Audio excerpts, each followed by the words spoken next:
evening and welcome to the Franklin Interview. I'm Audrey P. Franklin. I'm with the Franklin Agency. We're in the public relations and production. We do production work in the city of West Hollywood.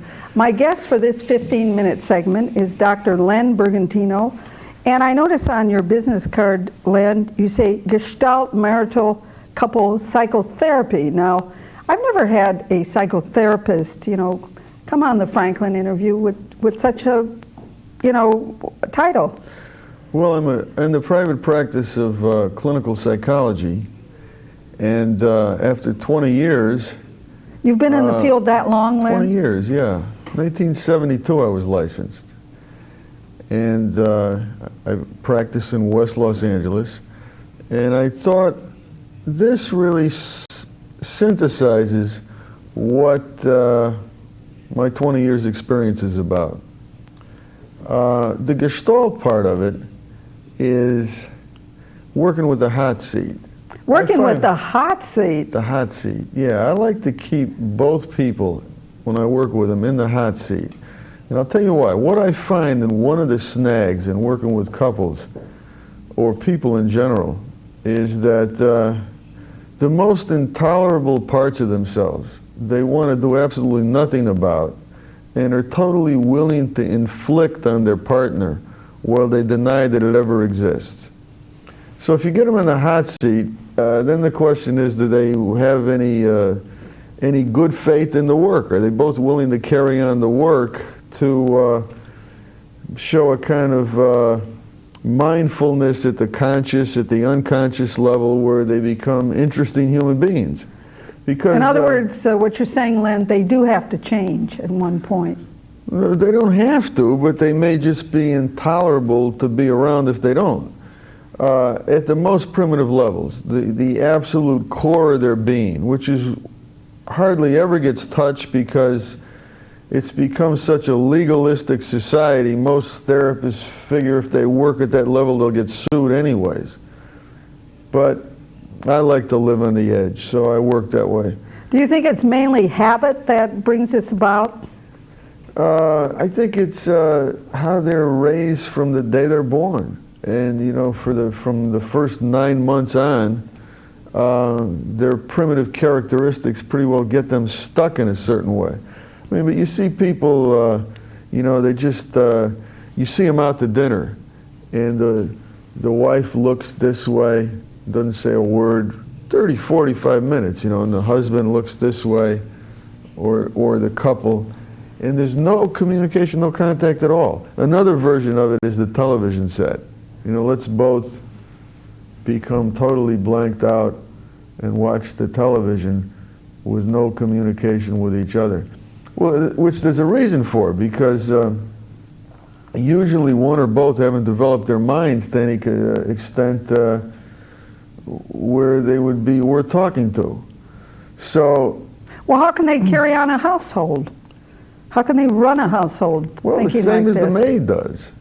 I mean, maids do it. It's the same sort of a function. You mow the lawn, you do the dishes, and you sort of operate in that zone. But you don't communicate. Well, certainly, you see, one of the things is people who are trapped in a conscious mind level tend to not have access to their unconscious mind, which means usually there's a kind of thought stopping or thought blocking, or things just seem to drop off, like a ball that would roll off the end of a table doesn't go any farther. It's just boom, and there it is. So one of the issues is to try to get that person to be able to expand their mind in a way where they say something that might be a surprise to themselves. In that way, the partner might get surprised and be a little less of a blank stare at dinner, or a little less television. Not that, I hope you're watching this, but... but you'll bring about, what you want to do is to bring about a communication which will keep the relationship not sick but healthy. Yeah, and that has to do with, you need to be connected to your feelings, the depth of your feeling, to sustain it, to...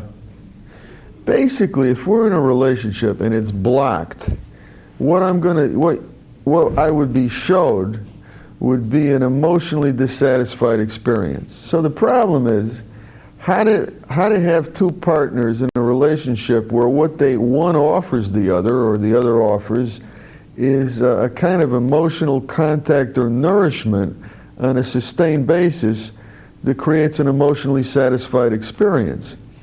Because if that doesn't occur, what you feel is a kind of emptiness, an alienation, a loneliness, a wish that you'd probably be less lonely if you were by yourself.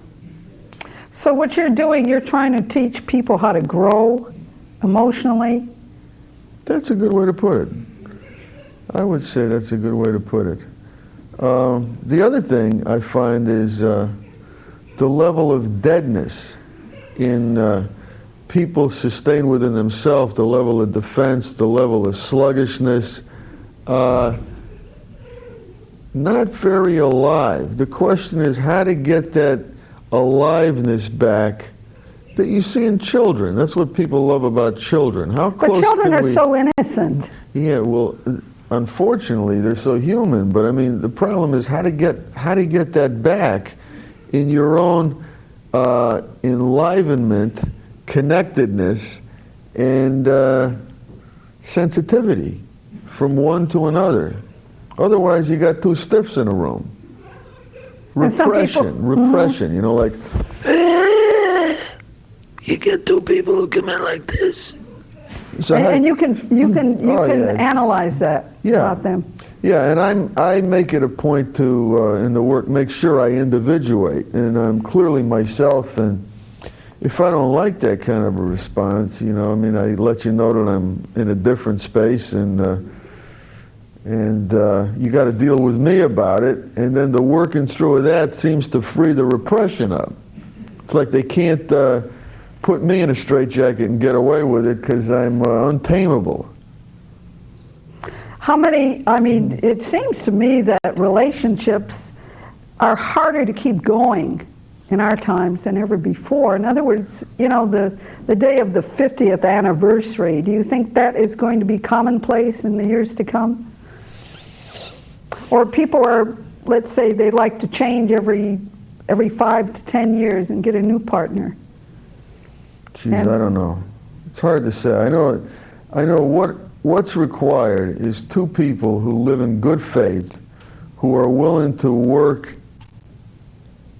on their own process as long as they live. As long as they live. Like, I can show you how to do it in the therapy for a while, but then the job is yours after you get out to be able to carry on the work in a way where you're a vital, enlivened, interesting human being to be with. So eventually, Dr. Bergantino... I guess those who stick around for other reasons stick around because they fear abandonment, terror of being alone, want to grow old with someone who's, I don't know, maybe putting spikes in their coffin. So actually, well, how do you go about doing this? Well, are they trade secrets? Well, no, I'll tell you, there's a key to it. Fritz Perls first came up with the hot seat. He was the founder of Gestalt therapy, and but even at that, some of the people that trained me, like Erickson or Carl Whitaker, or even my exposure, much too short, but to Wilfred Bion, the great British psychoanalyst, was to be able to tolerate chaos and anxiety. And that the more someone could tolerate that in their guts, the better chance I had to create an environment where an enlivened experience that was fresh and new could occur. Now the problem with that is, I suppose the way I work, if you thought about Fritz's hot seat in 1970 compared to mine at this point, it would be like a warm bath. I mean, people say they